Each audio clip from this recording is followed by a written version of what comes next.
Okay, it's time now for top picks from our guest, David Burrows. And number one today, not in terms of preference, but in terms of sequence, GE Aerospace, ticker symbol GE in New York. Yeah. So if you take our premise that we want to own things that are good, getting better. So they're growing, but where you can get multiple expansion as people come to understand what's changing for the better. GE Aerospace is a great example. Of course, the old GE get broken up. When they do that, they often set the separate parts up for success. So there's GE Vernova, which is in power generation, which we also own, and GE Aerospace.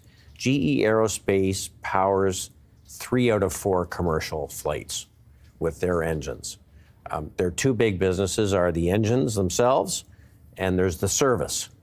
So the fleet of aircraft globally is as old as it's ever been, partly because they're waiting for the next generation of GE engines. 70% of GE's revenue is service revenue that has a long contracted fuse on it. So the company reported their earnings today. The bar was pretty high, and they beat nicely above the bar. They also gave long-term guidance, saying that they grow revenue at least double digits over the next 3 years. And they're going to return a lot of capital to shareholders. So they're generating a lot of cash that they don't necessarily need. They can buy back shares. They can increase the dividend. They think that they'll increase the capital returns by 20% over the next couple of years. But then long term, you get the next generation of engines. So they're both for commercial aircraft and defense. We know the defense stocks are on a tear. And we know there's a long-term secular bull market in travel globally, as travel just becomes a bigger and bigger business. So we think that the multiple can expand, the earnings can expand, the dividend can grow, and it's unlikely to be hurt by some major slowdown that doesn't appear to be coming. Okay. Number two, and David referenced that he would have a precious metals pick in today's segment. Agnico Eagle Mines is that pick, AEM in Toronto. Look, we can talk about lots of smaller and mid-cap stocks that have lots of opportunity, but for a broad number of people in their portfolio, Agnico's a great way to get exposure to precious metals, which I think probably has a multi-year bull market in front of it. As it is, the company generates a ton of cash. In 2024, they generated about $2.2 billion. This year, they'll have about a 30% growth in cash flow generation. And this is assuming lower gold prices than where they are now.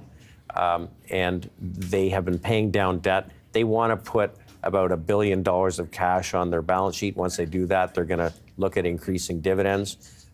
They have had a share buyback consistently over the last 3 years. They've got a $5 billion buyback out there right now. So this is a company that is in safe jurisdictions. They've proven they're the best operators in the business. They've got relatively long reserve life, and they've got lots of opportunity to increase their reserves at existing mines. So it's a good way to have some exposure in your portfolio. Okay. What is your outlook on the price of gold? And is that pertinent to selecting a gold miner? I think that it is. I mean, you can get more leverage by buying a high-cost producer. Right. I'm not trying to do that. I'm trying to focus on the highest quality.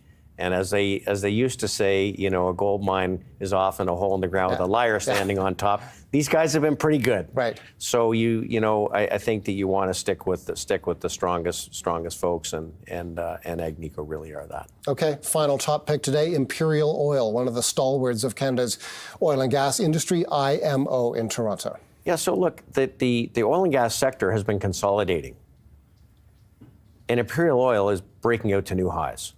That's a great tell. Mm-hmm. Right? 25 years of reserve life.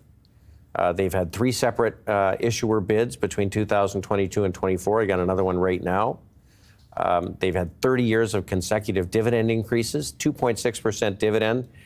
Compound annual growth rate of the dividend has been 22% over the last 5 years. If you want a company that's going to protect your purchasing power, this is a great one. So it's as simple as that. It's just a very high quality company.